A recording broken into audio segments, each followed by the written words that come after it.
So చూడండి, next మనకు వచ్చేసి టాపిక్ ట్రై మెథడ్లో తీసుకోవడం జరిగింది.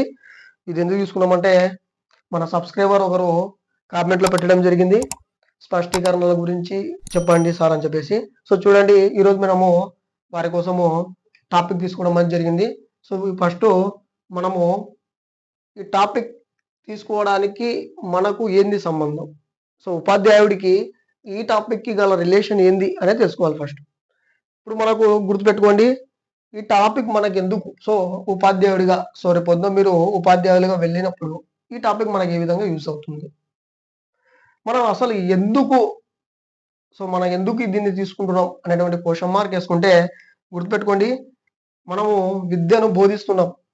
సో విద్యను బోధిస్తున్నాం, మనం విద్యను ఎలా బోధించాలి, సో నెక్స్ట్ వచ్చేసి ఎలా బోధించాలి అనే దానికి సపరేట్గా మనకు కొన్ని ప్రణాళికలు సో వల్ల ఉండడం జరిగింది. కానీ ఒక క్వశ్చన్ వేసుకుంటే విద్యను మనము ఎందుకు బోధించాలి అనేటువంటి క్వశ్చన్ వేసుకుంటే మనకి ఇవన్నీ రావడం అనేది జరుగుతుంది. మనిషికి ఏదో ఒక ఉద్దేశం ఉంటేనే మనకు విద్యను బోధించడం అనేది జరుగుతుంది. ఎందుకు అనే క్వశ్చన్ వేసుకుంటే మనిషికి, సో ఉపాధ్యాయుడు అనుకోండి, సో ఉపాధ్యాయునికి ఒక లక్ష్యం ఉంటేనే, సో చూడండి మనము విద్యను ఎందుకు బోధించాలి అనేటువంటి క్వశ్చన్ వేసుకుంటే ఈ మూడు రావడం అనేది జరుగుతుంది. ఎందుకు బోధించాలి, మనకు ఒక ఉద్దేశం అనేది ఉంటుంది, మనకు ఒక ఏం అనేది ఉంటుంది, సో మనకు ఒక లక్ష్యం ఉంటుంది. అర్థమైందా?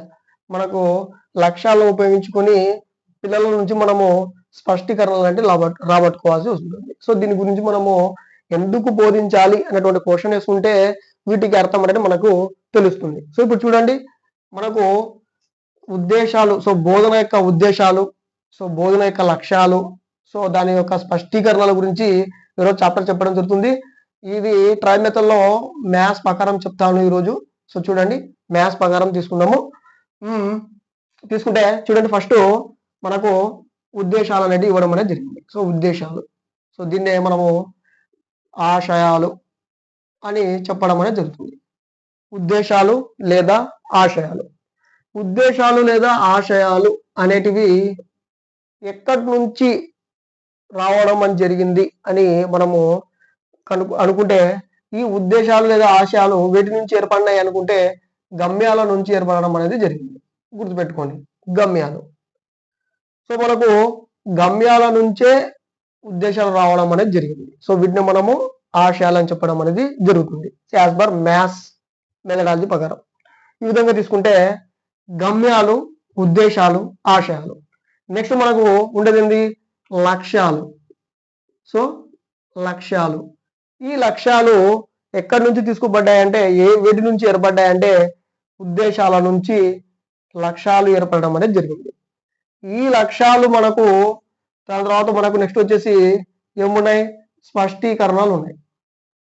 స్పష్టీకరణలు ఉన్నాయి. సో లక్ష్యాల నుంచి మనకు స్పష్టీకరణలు కూడా రావడం జరిగింది. అంటే చూడండి, బేసిక్ ఎలిమెంట్ ఏముంది, స్పష్టీకరణలు ఉన్నాయి. ఒక విద్యను మనం బోధించాలంటే బేసిక్ ఏముందంటే స్పష్టీకరణలు ఉన్నాయి. ఆ స్పష్టీకరణలు మనకు బాగా ఉన్నాయంటే లక్ష్యం నెరవేరుతుంది. మనం లక్ష్యం నెరవేరిందంటే ఆటోమేటిక్గా మనకు ఉన్నటువంటి ఆశయం అనేది ఏర్పడడం అని జరుగుతుంది. మన ఆశయాలు మంచిగా నెరవేరితే మనకు సుదూరంగా ఉన్నటువంటి గమ్యాలు అనేవి నేర్పడవచ్చు, నేర్పడకపోవచ్చు. ఎందుకంటే ఇవి చాలా సుదీర్ఘమైనవి. ఇప్పుడు చూడండి, ఇప్పుడు మీకు ఎగ్జాంపుల్తో సహా చెప్తాము, మీకు చాలా నీట్గా వివరణ ఇస్తాము. ఒకసారి కన్ఫ్యూజ్ కాకండి. చూడండి, గమ్యాలు. సో గమ్యాలు అనేటివి చాలా చాలా అంటే చాలా సుదీర్ఘమైనవి. ఇవి మనకు ఏర్పడవచ్చు, ఏర్పడకపోవచ్చు, దాన్ని మనం పొందవచ్చు, పొందలేకపోవచ్చు కూడా. జీవితంలో ఈ గమ్యాలను మనం చేరుకోవచ్చు, చేరలేకపోవచ్చు కూడా. అదే గమ్యాల నుంచి మనము ఉద్దేశాలకు వస్తే, సో గమ్యాల నుంచి ఏర్పడినవే ఉద్దేశాలు. ఇవి కూడా సుదీర్ఘమైనవే. మనము వీటిని చేరుకోవచ్చు. సో సుదీర్ఘమైనవి, వీటిని కొద్దిగా కష్టపడితే చేరుకోవచ్చు. ఆ ఉద్దేశాల నుంచి ఏర్పడినవే లక్ష్యాలు. ఇవి చాలా తక్కువ దూరం సో కలిగినవి. సో అంటే దీన్ని ఇంకో పరంగా చెప్పాలంటే చాలా దగ్గర మన ఏం తొందరగా రీచ్ అవ్వాలంటే చాలా దగ్గర సంబంధం కలిగినవి. సో లక్ష్యాలు అనేటివి చాలా దగ్గర సంబంధం కలిగినవి. సో ఆశయాలు ఉద్దేశాలు చాలా దీర్ఘమైనవి, దీర్ఘ దూరం కలిగినటివి.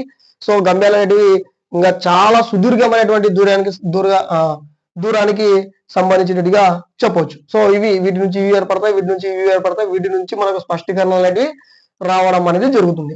ఇప్పుడు చూడండి, ఒక ఎగ్జాంపుల్ తీసుకుంటే ఇవి నాలుగింటికి మీకు అర్థమైపోతుంది. ఇప్పుడు లక్ష్యం ఉంది. సో లక్ష్యము మనం ఒక లక్ష్యం పెట్టుకున్నాం. ఏమని పెట్టుకున్నాం అంటే నెక్స్ట్ మనము ఒక పిల్లవాడికి ఒక ఎగ్జాంపుల్ తీసుకుంటే నెక్స్ట్ మనము ఒక హాఫ్ ఇయర్లీ ఎగ్జాము లేదా యాన్యువల్ ఎగ్జాము పాస్ అయ్యి మంచి మార్కులు తెచ్చుకోవాలి. ఇది లక్ష్యం పెట్టుకోవడం జరిగింది. పిల్లవాడు పెట్టుకున్నారనుకో నెరవేరుతుంది, కానీ చాలా తక్కువ టైంలో నెరవేరుతుంది. కొంచెం వెయిట్ చేయాల్సి వస్తుంది, కానీ ఆ లక్ష్యం మాత్రము నెరవేరుతుంది, కానీ కొంచెం టైం పడడం అని జరుగుతుంది. సో ఇవి చాలా తక్కువ సమయాన్ని తీసుకుంటాయి లక్ష్యాలు చేరుకోవడానికి. అదే విద్యార్థి 10th క్లాస్ పాస్ అయ్యి, సో 10th క్లాస్ పాస్ అయ్యి ఏమి పబ్లిక్ ఎగ్జామ్ లో పాస్ కావాలనుకుంటున్నాడు. కాబట్టి 10th క్లాస్ పాస్ కావాలంటే చదివితే పాస్ అవుతాడు. అర్థమైందా? చదివితే 10th క్లాస్ వరకు పాస్ అవుతాడు, కానీ మనకు కొద్దిగా టైం అనేది పట్టడం అని జరుగుతుంది. సో మనకు కొద్దిగా టైం అనేది పట్టడం జరుగుతుంది. సో ఇక్కడ ఉన్నటువంటి విద్యార్థి 3rd క్లాస్ అనుకుంటే ఈ 3rd నుంచి 4th, 5th, 6th ఈ విధంగా 10th క్లాస్ వరకు వెళ్ళడానికి కొద్దిగా టైం పడుతుంది, కానీ అతను ఆ ఉద్దేశాన్ని అయితే చేరుకోగలుగుతాడు.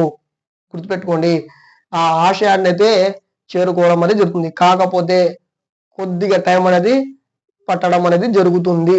అదే విద్యార్థి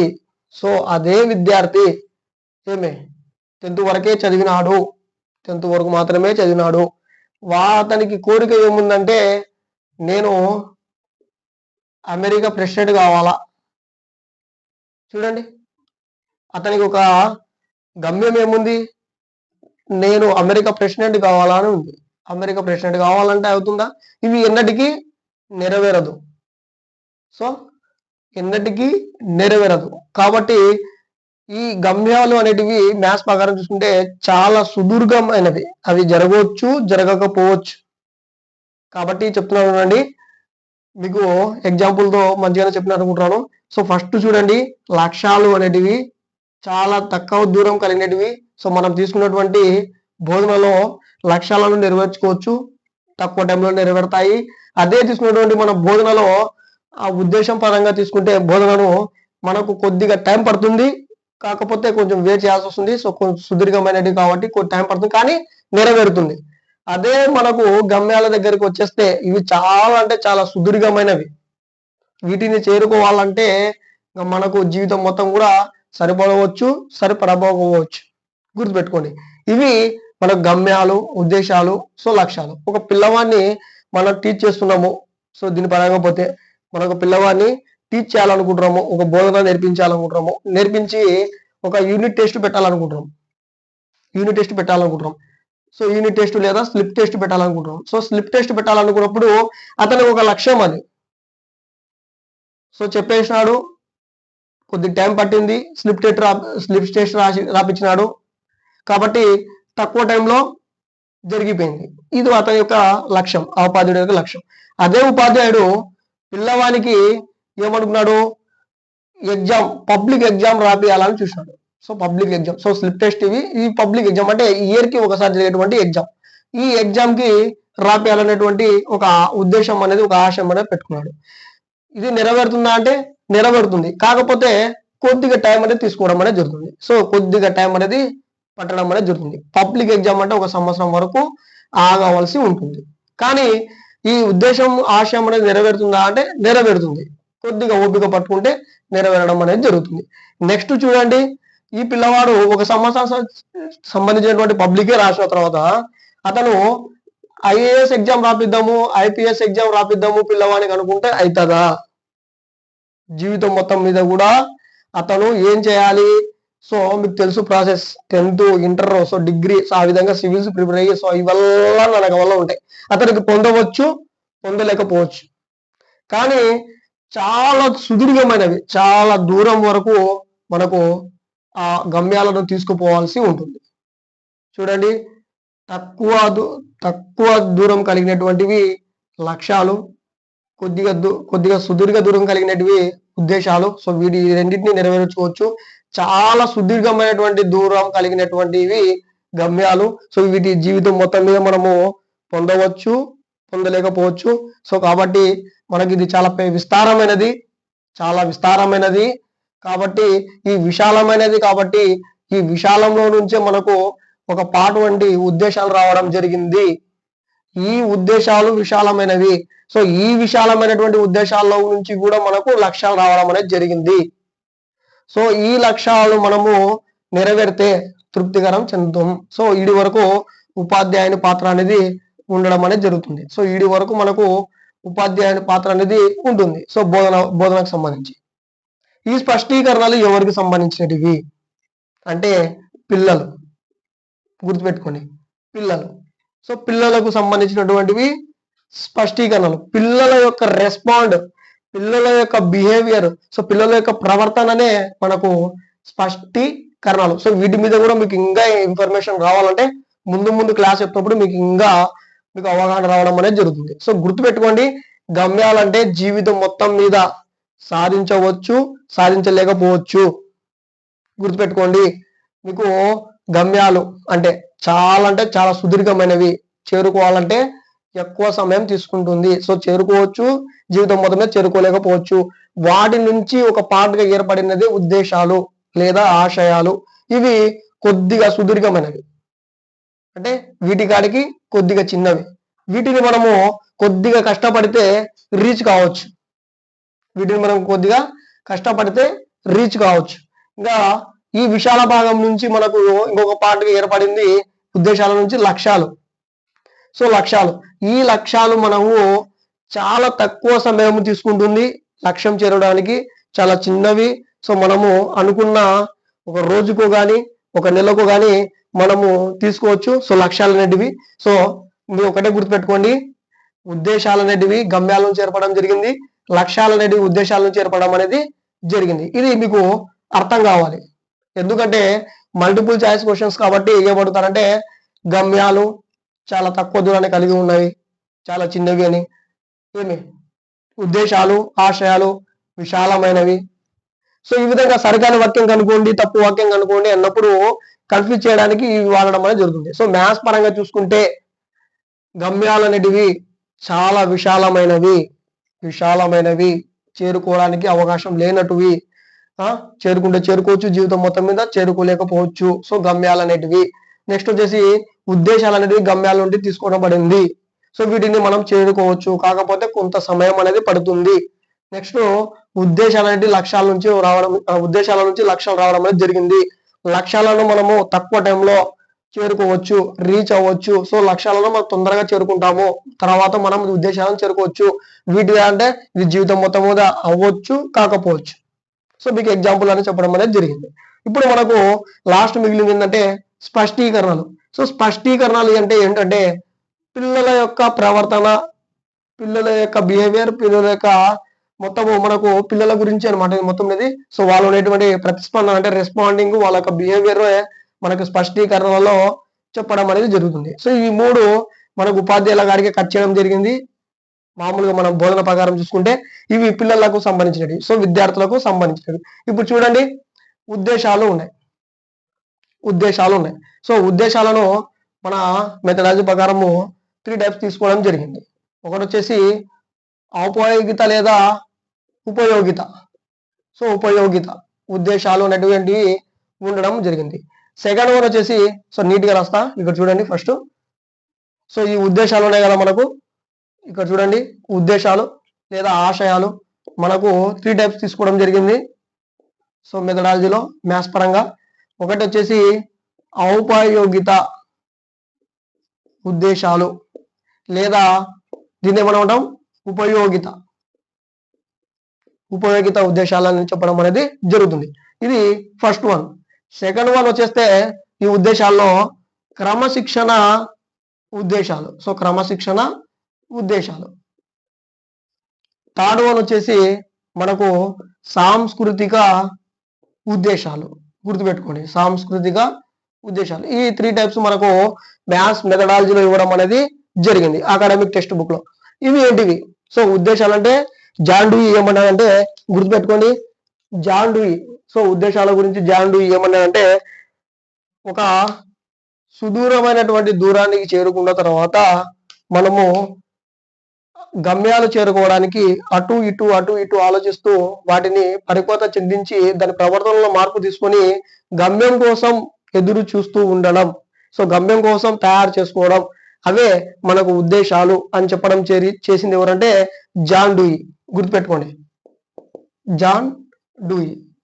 సో సో మనకు సుదీర్ఘమైనటువంటి ఉద్దేశాలను ఆసరాగా చేసుకొని మనం అటు ఇటు ఆలోచించుకుంటూ తిరుగుతూ ప్రవర్తనలో మార్పు తెచ్చుకుంటూ దాంట్లో పరిపక్వత చెందుకుంటూ పరిణితి చెందుకుంటూ గమ్యాలకు మనము రీచ్ కావడానికి ట్రై చేస్తూ ఉంటాము అని చెప్పింది ఎవరు అంటే జాన్ డూయి. అర్థమైందా? జాన్ డూయి చెప్పడం అనేది జరిగింది. ఇప్పుడు మనకు ఈ 3 టైప్స్ చూసుకుందాం ఉద్దేశాలకు సంబంధించి. ఫస్ట్ ఔపయోగిత లేదా ఉపయోగిత ఉద్దేశాలు. సో ఉద్దేశాలు అంటేనే కొద్దిగా సుదీర్ఘ దూరమైనవి. అర్థమైందా? సో సుదీర్ఘమైనవి కాకపోతే రీచ్ అవ్వచ్చు, కొద్ది టైం పడుతుంది. ఉపయోగితం, ఇప్పుడు మ్యాథ్స్ ఉంది. సో మ్యాథ్స్ పరంగా చూసుకుంటే మనకు చతుర్విధ ప్రక్రియలు అనేవి ఉండడం అనేది జరిగింది. సో చతుర్విధ ప్రక్రియలు కావచ్చు, దాన్ని బేస్ చేసుకున్నటువంటి కంటెంట్ కూడా కావచ్చు. మనకు ఏ విధంగా ఉన్నాయి చతుర్విధ ప్రక్రియలు తెలుసు కదా. So plus minus into divided by అంటే కూడిక తీసివేత గుణకారం భాగాహారం. సో ఇవి చతుర్విధ ప్రక్రియలు అంటాము. ఈ చతుర్విధ ప్రక్రియలకు మనం యూజ్ చేసుకొని మనం ఏం చేస్తామంటే కంటెంట్ ఏం చేస్తాము, మ్యాథ్స్ కంటెంట్ ని డెవలప్మెంట్ అనేది చేసుకుంటాం. ఇది బేసిక్ చేసుకొని అది యూజ్ అయిందా లేదా, యూజ్ అవుతుంది. సో నెక్స్ట్ మీకు విలువల్లో వచ్చేటప్పుడు ఉపయోగిత విలువలు చూసుకుంటే ఆ విలువల్లో కూడా చాలా యూజ్ ఉంటుంది. ఆ విధంగానే ఈ ఉద్దేశాల్లో కూడా మనకు ఒక ఉద్దేశం ఉంది మ్యాథ్స్ నేర్పించడానికి అని ఉన్నప్పుడు ఈ ఔపయోగిత ఉద్దేశం అనేది మనకు తీసుకోవడం అనేది జరిగింది. సో యూజ్ ఉంటుంది కాబట్టి సో మనకు దాని ప్రకారం చూసుకుంటే చతుర్విధ ప్రక్రియలు అనేది ఎగ్జామ్ ఇవ్వడం జరిగింది. క్రమశిక్షణ ఉద్దేశాలు. నెక్స్ట్ చూస్తే క్రమశిక్షణ ఉద్దేశాలు. సో క్రమశిక్షణ అంటే మీకు తెలుసు కదా, మంచి అలవాట్లు, ఆలోచనలు, ప్రవర్తనలు, ఈ విధంగా వినయము, విధేయత. సో ఇటువంటి లక్షణాలను ఈ ఉద్దేశాల ద్వారా మనము నెరవేర్చుకోవచ్చు. సో దీన్ని మనం ఏమంటామంటే క్రమశిక్షణకు సంబంధించినటువంటి ఉద్దేశాలు అనేటివి చెప్పడం అనేది జరుగుతుంది. సో మిగిలిన థర్డ్ వన్ వచ్చేసి సాంస్కృతిక ఉద్దేశాలు. సాంస్కృతిక అంటే మనకు తెలుసు, సాంస్కృతిక అంటే వారసత్వంగా వచ్చేటువంటి మనకు సంపద. ఇవి కళలు కావచ్చు, శిల్పాలు కావచ్చు, కట్టడాలు కావచ్చు, ఇటువంటి మొత్తాన్ని మనం ఏం చేస్తామంటే ఉద్దేశంలో పెట్టుకుంటాము. సో వాటిని మనం ఏం చేస్తాము, కాపాడడానికి పరిరక్షించడానికి ఉపయోగించుకుంటాం. సో ఈ విధంగా మనకు ఒక ఉద్దేశాల్లో మనకు 3 టైప్స్ అనేవి ఉండడం జరిగింది. అవి ఏంటివంటే ఔపయోగిత ఉద్దేశాలు, క్రమశిక్షణ ఉద్దేశాలు, థర్డ్ వచ్చేసి సాంస్కృతిక ఉద్దేశాలు అని చెప్పడం అనేది జరుగుతూ ఉంది. ఇది ఉద్దేశాలకు సంబంధించినటువంటి మ్యాటర్. మనకి నెక్స్ట్ వచ్చేసి మనకు లక్ష్యాలు. నెక్స్ట్ చూడండి, లక్ష్యాలు తీసుకుంటే లక్ష్యాలు ఉపాధ్యాయుడు ఏం చేయాలంటే గుర్తుపెట్టుకోండి, మనకు బోధించక ముందే, సో విద్యార్థికి విద్యను బోధించక ముందే లక్ష్యాలు పెట్టుకొని రావాలి. బోధనకు పూర్వమే లక్ష్యాలను ఏర్పరచుకొని రావాలి. సో ఈరోజు నేను ఈ కంటెంట్ చెప్పబోతున్నాను, సో మీకు నేను ఈ రోజు కంటెంట్ చెప్పబోతున్నాను అనేటువంటి లక్ష్యము నాకు ఈ బోధించక ముందే ఉండాలి. అర్థమైందా? వాటిని మనం లక్ష్యాలు అని చెప్పడం జరుగుతుంది. ఏ కంటెంట్ అయితే మనము ఏదైతే బోధించాలనుకుంటున్నామో ఆ బోధించే కంటే ముందే పూర్వమే మనము పెట్టుకోవడాన్నే మన లక్ష్యం అనేది చెప్పడం జరుగుతుంది. సో చాలా సార్లు టెట్ కూడా డిఎస్సి కూడా అడగడం జరిగింది. లక్ష్యాలు అనేవి సో చాలా తక్కువ దూరం కలిగినవి, అతి చిన్న మార్గము, ఇవి నెరవేరబడతాయి. బోధనకు పూర్వమే లక్ష్యాలు అనేటివి మనము ఏర్పరచుకోవాల్సి ఉంటుంది. యాజ్ పర్ టీచర్ గా నువ్వు లక్ష్యాలు పెట్టుకుంటే నువ్వు టీచ్ చేసే ముందే సో బిఫోరే మనం ఏం చేయాలి, ఈ లక్ష్యాలను పెట్టుకొని క్లాస్ రూమ్ కి రావడం అనేది జరుగుతుంది. సో ఇది లక్ష్యాలకు సంబంధించి. సో లక్ష్యాలు వీటి నుంచి ఏర్పడ్డాయి, ఉద్దేశాలు లేదా ఆశయాల నుంచి నెరవేరడం అనేది జరిగింది. సో ఏర్పడడం అనేది జరిగింది. ఇవి లక్ష్యాలు. ఇప్పుడు మనకు ఏం ఎగ్జామ్ ఉన్నాయి, రీసెంట్ గా మనం టెట్ ఎగ్జామ్ రాసాం. సో టెట్ ఎగ్జామ్ జరిగిపోయింది. సో మనకు టెట్ ఎగ్జామ్ మళ్ళా ఒక సంవత్సరము లేదా ప్రతి 6 నెలలకు ఒకసారి రావాలి. సో సంవత్సరం ఒకసారి వేసుకున్నా కూడా మనము ప్రతి సంవత్సరం ఒక లక్ష్యం ఉంటుంది కాబట్టి ఆ టెట్ ఎగ్జామ్ అనేది రాస్తాం. నెరవేరిందా లేదా? చాలా తక్కువ టైంలోనే నెరవేరుతుంది. అదే ఉద్దేశాల దగ్గరికి వెళ్తే మనము డిఎస్సి రాయాలనుకుంటున్నాము. సో ప్రతి 4 సంవత్సరాలకు ఒకసారైనా డిఎస్సి వేయాలి కాబట్టి కొద్దిగా టైం పడుతుంది. వాళ్ళు ఇవ్వాలనుకుంటే సంవత్సరం ఒకసారి ఇవ్వచ్చు, కానీ కొంచెం టైం పడుతుంది. 4 సంవత్సరాలు లేట్ చేసాం అనుకోండి, కొద్దిగా టైం పడుతుంది. అంటే టెట్ ఎగ్జామ్ మనకు 2-3 సార్లు రాసొస్తాం. 2 లేదా 3 సార్లు రాసొస్తాం డిఎస్సి కంటే ముందు ఖచ్చితంగా. అంటే మనకు లక్ష్యాలు అనేటివి చూడండి, 2-3 లక్ష్యాలు నెరవేరిన తర్వాత 2 సార్లు నెరవేరిన తర్వాత కొద్దిగా టైం తీసుకొని, కొద్దిగా సుదీర్ఘ టైం తీసుకొని మనకు ఉద్దేశాలకు వెళ్ళడం అనేది జరుగుతుంది. సో టీచర్ ఉద్యోగం నువ్వు సాధించిన తర్వాత నువ్వు ఏందో సంబంధం లేకుండా ఇండియాలో ఉంటూ నేను అమెరికాకు పోటీ చేస్తా, అమెరికా ప్రెసిడెంట్ అవుతా అంటే అది జరగకపోవచ్చు. దీన్ని మనం ఏమంటాం అంటే గమ్యాలంటూ చెప్తాం. ఈ విధంగా మనము అర్థం చేసుకోవాల్సి ఉంటుంది. నెక్స్ట్ వచ్చేసి మనకు మిగిలింది ఏంటంటే స్పష్టీకరణలు. స్పష్టీకరణలు అంటే ఏమిటి? సో చూడండి, పిల్లల ప్రతిస్పందన, వారి యొక్క ప్రవర్తన, సో వీటిని మనము స్పష్టీకరణలు అని చెప్పడం జరుగుతుంది. చూడండి, ఇప్పుడు మీరే ఉన్నారు, టీచింగ్కి వెళ్ళారు. సో మీరు ఒక ప్రాక్టికల్కి వెళ్ళారు లేదా ఒక బ్లాక్ టీచింగ్కి వెళ్ళడం జరిగింది. సో మీకు ఒక లక్ష్యం అనేది ఉంది. సో ఈరోజు ప్రాక్టికల్లో మంచిగా చెప్పేసి రావాలి, మంచిగా గుడ్ వెల్ చేసుకుని రావాలని చెప్పేసి ఒక లక్ష్యం అనేది పెట్టుకున్నారు. కంటెంట్ బాగా చెప్పాలి, రెస్పాండింగ్ బాగా తీసుకుని రావాలని చెప్పేసి ఒక లక్ష్యం అనేది ఎప్పుడు పెట్టుకున్నారు? మీరు ప్రాక్టికల్కి పోక ముందు పెట్టుకున్నారు. దాన్ని మన లక్ష్యం అంటాం. ఆ లక్ష్యం నెరవేరుతుందా అంటే కొద్ది టైం పడుతుంది, చాలా తక్కువ టైం పడుతుంది, కానీ నెరవేరుతుంది. గుర్తుపెట్టుకోండి. వెళ్ళారు, లోపలికి వెళ్ళారు, ప్రాక్టికల్కి లేదా బ్లాక్ టీచింగ్కి లోపలికి వెళ్ళారు. సో అక్కడ అంతా చుట్టూ పిల్లలు కూర్చొని ఉన్నారు. గుర్తుపెట్టుకోండి. ఇప్పుడు మీరే ఒక ఏం పెట్టుకొని, ఒక లక్ష్యం పెట్టుకొని వచ్చారు కదా లోపలికి, ఆ లక్ష్యాన్ని కోసం పాటు పడుతున్నారు. చాలా తక్కువ టైంలోనే లక్ష్యం నెరవేరుతుందని చెప్పిన ఆ లక్ష్యం కోసము మీరు కంటెంట్ మొత్తం సో ఇది జ్ఞానేంద్రియాల 5, సో కన్ను, ముక్కు, చెవి, నలక, చర్మం అని ఈ విధంగా చెప్తున్నారు. పిల్లవాళ్ళకు నేర్పించారు. సో నేర్పించిన తర్వాత మన లక్ష్యం అనేది నెరవేరిందా లేదా చెప్పినా కదా, మీరు ఇక్కడనే మీరు ఫీడ్బ్యాక్ కూడా తీసుకోవచ్చు. ఆ ఫీడ్బ్యాకే, పిల్లల నుంచి వచ్చేటువంటి ఫీడ్బ్యాకే మనకు ఏమంటారు అంటే స్పష్టీకరణలు అని చెప్పడం జరుగుతుంది. పిల్లలకు సంబంధించినది ఇది. గుర్తుపెట్టుకోండి. మీరు చెప్పినటువంటి జ్ఞానేంద్రియాల గురించి మీరు చెప్తున్నారు, ఎగ్జాంపుల్ గా ప్రతి ఎగ్జాంపుల్ చెప్తున్నారు. సో మీరు పిల్లవాళ్ళు నేర్పించి, సో ఇది ముక్కు, ఇది కన్ను, ఇది చెవి నేర్పిస్తూ ఉన్నారు. పిల్లవాళ్ళ తర్వాత ఫీడ్బ్యాక్ తీసుకోవాలనుకుంటున్నారు. అప్పుడు మీరు జ్ఞానేంద్రియాలు ఎన్ని అంటే ఆ పిల్లలు మీకు రెస్పాండ్ ఇస్తున్నారు. చూడండి, వారి ప్రవర్తనలు ఇంతకుముందు వాళ్ళకి తెలియదు, మీరు లక్ష్యం పెట్టుకోవచ్చు, వాళ్ళకి నేర్పించారు. సో వాళ్ళు మీకు రెస్పాండ్ అవుతున్నారు. చూడండి, ఆ బిహేవియర్, ఆ రెస్పాండ్ మనము స్పష్టీకరణలు అని చెప్పడం అనేది జరుగుతుంది. స్పష్టీకరణలు అంటే అది, లక్ష్యం అంటే మనం పెట్టుకునేది. గుర్తుపెట్టుకుని. సో కాబట్టి లక్ష్యానికి, స్పష్టీకరణలకు ఇది పిల్లలకు సంబంధించినది, ఇవి మొత్తం ఉపాధ్యాయులకు సంబంధించినది. సో దీని కంటెంట్ ప్రకారం పోతే గుర్తుపెట్టుకొని. ఇప్పుడు మీరు లక్ష్యం పెట్టుకున్నారు. సో పిల్లల నుంచి ప్రవర్తనలు తీసుకున్నారు, సో ప్రతిస్పందన తీసుకున్నారు, ఫీడ్బ్యాక్ గుడ్ వేలు ఉంటే మంచి మీ లక్ష్యం నెరవేరినట్టే. సో ఫీడ్బ్యాక్ మీకు రాలేకపోతే, సో ఫీడ్బ్యాక్ మీకు నెగిటివ్ వస్తే లక్ష్యాన్ని మీరు ఏం చేస్తారు? మైక్రో టీచింగ్ మాదిరిగా గుర్తుపెట్టుకోండి, మళ్ళా పునఃప్రారంభం అనేది చేయాల్సి ఉంటుంది. సో ఇవి మనకు గమ్యాలు, ఉద్దేశాలు, లక్ష్యాలు, స్పష్టీకరణలకు సంబంధించినటువంటి బ్రీఫ్ మ్యాటర్ అండి. సో ఇది చాలా తక్కువ మ్యాటర్. సో మీకు ఫస్ట్ ఇది అర్థం కావాలని చెప్పేసి, సో మీకు క్వశ్చన్ ఫామ్ కావాలంటే ఓన్లీ ఫామ్ ఏంటి అంటే వీటి ఇంట్రడక్షన్ మీదనే ఫామ్ అవుతుంది.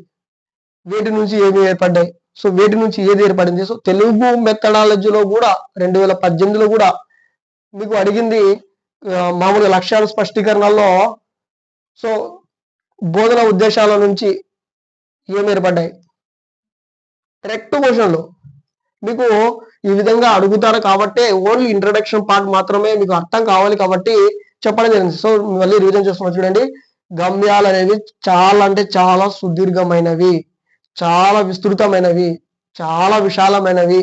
వీటిని మనము జీవిత కాలంలో పెట్టుకుంటే, ఆ గమ్యాలను మనము పెట్టుకుంటే అవి పొందవచ్చు, లేకపోతే పొందగానే పోవచ్చు. అసాధ్యమైనవి అని గుర్తుపెట్టుకోండి. ఆ దాని నుంచి ఒక పార్ట్ మనం తీసుకుంటేనే మనకు వచ్చేదే ఉద్దేశాలు. గుర్తుపెట్టుకోండి, దాని నుంచి చిన్న పార్టే ఉద్దేశాలు. అర్థమవుతుందా? సో మనం ఇప్పుడు చూడండి, ఇక్కడ తుడిపేస్తాను మీకు, ఇంకా అర్థమవుతుంది చాలా మీకు.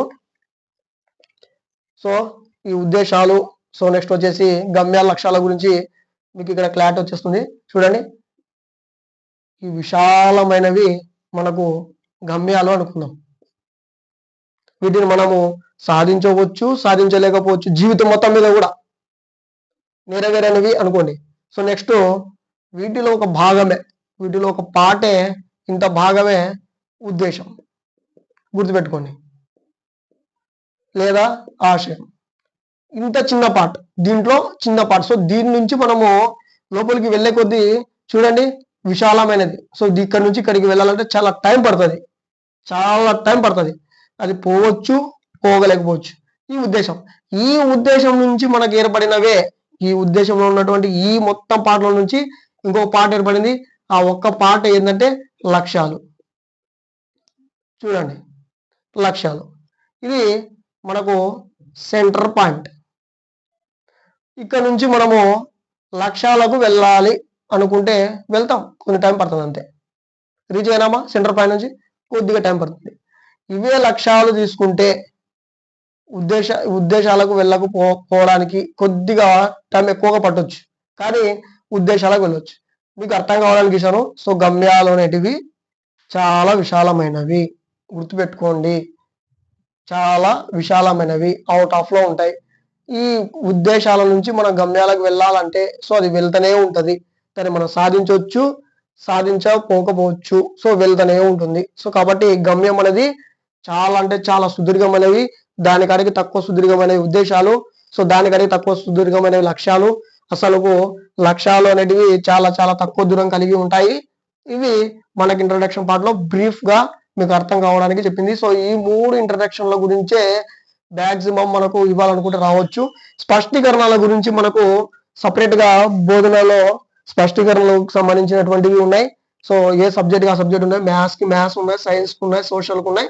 నెక్స్ట్ మనము స్పష్టీకరణలు, సో పిల్లల్లో వచ్చేటువంటి మార్పులలో స్పష్టీకరణలలో నేను ముందే చెప్పాను. స్పష్టీకరణలు ఇక్కడ చూడండి, ఇక్కడ రాస్తాను. సో ఇది మీకు అర్థమైంది అనుకుంటున్నాను. గమ్యాలు, ఉద్దేశాలు, నెక్స్ట్ వచ్చేసి లక్ష్యాలు. సో స్పష్టీకరణల గురించి చూసుకుందాం. సో స్పష్టీకరణలు ఇది మనం పిల్లల నుంచి తీసుకుంటాం, ఫీడ్బ్యాక్ మాదిరిగా వాళ్ళ ప్రవర్తనలను మనం తీసుకోవడం జరుగుతుంది. స్పష్టీకరణలు మనకు స్పష్టీకరణలకు గత క్లాస్లో చెప్పినటువంటి బ్లూమ్స్ వర్గీకరణకు చాలా సంబంధం ఉంది. అది కూడా లక్ష్యాల వర్గీకరణ, విద్యకు సంబంధించినటువంటి లక్ష్యాల వర్గీకరణ. ఈ లక్ష్యాల నుంచే మనకు స్పష్టీకరణలు అనేవి వస్తాయని చెప్పారు. సో ఈ బేసిక్ ఎలిమెంట్ ఈ విద్యా లక్ష్యాల నుంచి రావడం అనేది జరుగుతుంది. పిల్లలలో మార్పు, ఇది లేకపోతే ఇది లేదు. పిల్లవాడిని మీరు పొద్దుగులు అట్నే కూర్చోబెట్టండి, ఉదయం నుంచి సాయంత్రం వరకు ఏ సబ్జెక్ట్ చెప్పకుండా అట్నే కూర్చోబెట్టండి. మీకు ఏం లక్ష్యం లేదు, ఊరికి వచ్చి కూర్చోబెట్టారు అంతే. మీరు ఏమన్నా అడిగితే చెప్తాడా సబ్జెక్ట్? చెప్పాడు, మీరు నేర్పిస్తేనే చెప్తాడు. సో కాబట్టి నీకు విద్యా లక్ష్యం ఉందంటేనే నీకు స్పష్టీకరణ అది రావడం అనేది జరుగుతుంది. కాబట్టి ఈ స్పష్టీకరణలకు ఈ విద్యా లక్ష్యాలకు చాలా దగ్గర సంబంధం ఉంది. కాబట్టి మనకు బ్లూమ్స్, సో బ్లూమ్స్ వర్గీకరణ నేను గత క్లాస్లో చెప్పడం జరిగింది, నీట్ గా చూసుకోండి ఒకసారి. ఈ బ్లూమ్స్ విద్యా లక్ష్యాల వర్గీకరణ, సో విద్యా లక్ష్యాల వర్గీకరణలో నుంచి మనకు 3 రంగాలు రావడం జరిగింది. సో 3 రంగాలలో జ్ఞానాత్మక రంగం, భావావేశ రంగం, మానసిక చలనాత్మక రంగం, ఈ 3 రంగాల గురించి నేను చెప్పాను అక్కడ. వాటితో పాటు ఒక్కొక్క రంగంలో ఉన్నటువంటి ఉపరంగాల గురించి కూడా చెప్పడం జరిగింది. సో ఆ ఉపరంగాలు జ్ఞానాత్మక రంగం, 3 రంగాలు ఉన్నాయి కదా. సో జ్ఞానాత్మక రంగంలో ఎన్ని ఉపరంగాలు ఉన్నాయి? 6 ఉపరంగాలు ఉండడం జరిగింది. అదే భావావేశ రంగం, సో భావావేశ రంగంలో మనకి ఎన్ని ఉపరంగాలు ఉన్నాయి? 5 ఉపరంగాలు ఉండడం జరిగింది. అదే విధంగా మానసిక చలనాత్మక రంగం, సో మానసిక చలనాత్మక రంగంలో 5 ఉపరంగాలు ఉండడం జరిగింది. సో ఇది నిన్న మనం చెప్పినాం, మనం మళ్ళీ బ్రీఫ్ చెప్తున్నాం. ఈ విధంగా ఉన్నటువంటి ఎందుకు ఇది టాపిక్ వచ్చిందంటే గుర్తుపెట్టుకోండి, విద్యా లక్ష్యాలు లేనిటివే స్పష్టీకరణలు లేవు. ఇందాక నుంచి అది చెప్తున్నాను. ఈ స్పష్టీకరణలకు వీటికి అటాచ్మెంట్ ఉంది. ఆ అటాచ్మెంట్ లోనే మనకి రంగంలో రావడం జరిగింది ఈ బ్లూమ్స్ వర్గీకరణలో. ఇప్పుడు ఈ 6 ఉన్నాయి కదా. సో వీటిలో కూడా మనకు బాగా డెప్త్ గా బేసిక్ గా పోతే 3 లక్ష్యాలు రావడం అనేది జరిగింది. గుర్తుపెట్టుకోండి, లక్ష్యాలు లేనివి స్పష్టీకరణలు లేవు. గుర్తుపెట్టుకో, నువ్వు టీచింగ్ చేస్తేనే ఫీడ్బ్యాక్ వస్తుంది. నువ్వు పొద్దుగులు పిల్లవాడిని కూర్చోబెట్టినావంటే వాని దగ్గర నుంచి ఈ ఫీడ్బ్యాక్ రాదు. నీ ఏం అనేది పర్ఫెక్ట్ గా ఉంటేనే నీకు స్పష్టీకరణలు వస్తాయి. గుర్తుపెట్టుకోండి. లక్ష్యాలు ఉన్నాయి, ఇక్కడ 3 లక్ష్యాలు ఉన్నాయి. ఏమి ఈ మెదడుకు సంబంధించినటువంటి ఈ హెడ్ కు సంబంధించినటువంటి ఈ రంగంలో మనకు వచ్చేటివి 3 లక్ష్యాలు ఉన్నాయి. ఈ 3 లక్ష్యాలను నువ్వు నెరవేర్చాలి. ఈ లక్ష్యాల నుంచే మనకేమొస్తాయి? స్పష్టీకరణలు వస్తాయి. గుర్తుపెట్టుకోండి. నెక్స్ట్ భావావేశ రంగంలో ఎన్ని ఉన్నాయి చెప్పాను, దీంట్లో కూడా 3 లక్ష్యాలు ఉన్నాయని. సో దీంట్లో అయితే జ్ఞానం, అవగాహన, వినియోగం అనేటువంటి 3 లక్ష్యాలు అని చెప్పిన. ఈ 3 లక్ష్యాలు నెరవేరితేనే మనకి స్పష్టీకరణలు వస్తాయి. నెక్స్ట్ ఇక్కడ కూడా 3 ఉన్నాయి. ఏమున్నాయి? సో వైఖరులు ఉన్నాయి, యాటిట్యూడ్లు, సో అభిరుచులు, నెక్స్ట్ ప్రశంసలు, ఇక్కడ 3 ఉండడం జరిగింది. ఈ 3 మనకు లక్ష్యాలు నెరవేరుతాయి, స్పష్టీకరణలు ఏ విధంగా ఉంటాయి.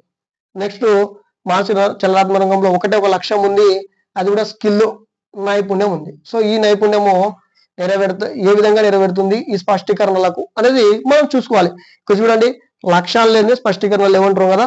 సో ఈ లక్ష్యాలు మనకు నెరవేరితే పిల్లవాళ్ళ నుంచి స్పష్టీకరణలు నీట్గా వస్తాయి. ఒక్కొక్క సో లక్ష్యం గురించి మనము పిల్లవాడికి ఏ విధంగా చెప్పాలి, సో ఒక్కొక్క లక్ష్యం గురించి మనము చెప్పుకుంటూ వెళ్తే వాటి గురించి మనకు ఫీడ్బ్యాక్ ఏమొస్తుంది, సో రెస్పాండ్ ఏమొస్తుంది, వాళ్ళ నుంచి బిహేవియర్ ఏమొస్తుంది, అవే స్పష్టీకరణలు. సో ఒక్కొక్క లక్ష్యం గురించి చెప్పడము, ఆ లక్ష్యానికి సంబంధించినటువంటి స్పష్టీకరణలు మనము రాసుకుంటాము. ఇది మనకు స్పష్టీకరణల కిందికి వస్తుంది. సో ఇది మనకు బ్రీఫ్ గా సో ఈరోజు చెప్పింది. ఎందుకంటే ఇది మేడం అడగడం జరిగింది కామెంట్ లో, కాబట్టి హడావుడిగా బ్రీఫ్ గా చెప్పడం జరిగింది. సో మీకు కానీ అర్థం కాకపోతే నిర్భయంగా మళ్ళీ అడగండి. దీని మీద మళ్ళా టాపిక్ తీసుకొస్తాం, మళ్ళీ చెప్తాం. మీకు ఏమైనా డౌట్లు ఉంటే టెలిగ్రామ్ లో అడగండి. సో చెప్పాం కదా, కాబట్టి గుర్తుపెట్టుకోండి. ఇవి మీకు బ్రీఫ్ గా గమ్యాలు, ఉద్దేశాలు లేదా ఆశయాలు లేదా లక్ష్యాలు, దాంతో పాటుగా స్పష్టీకరణలు అంటే ఏంది, సో మనకు బ్లూమ్స్ కి దీనికి ఏం సంబంధం ఉంది, ఇక్కడ ఉన్నటువంటి లక్ష్యాలకి స్పష్టీకరణలకి ఏం సంబంధం ఉందో చెప్పడం జరిగింది. So thank you.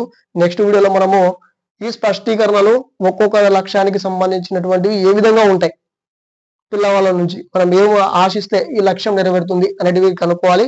So next పార్ట్లో అది చెప్పుకుందాం. Thank you.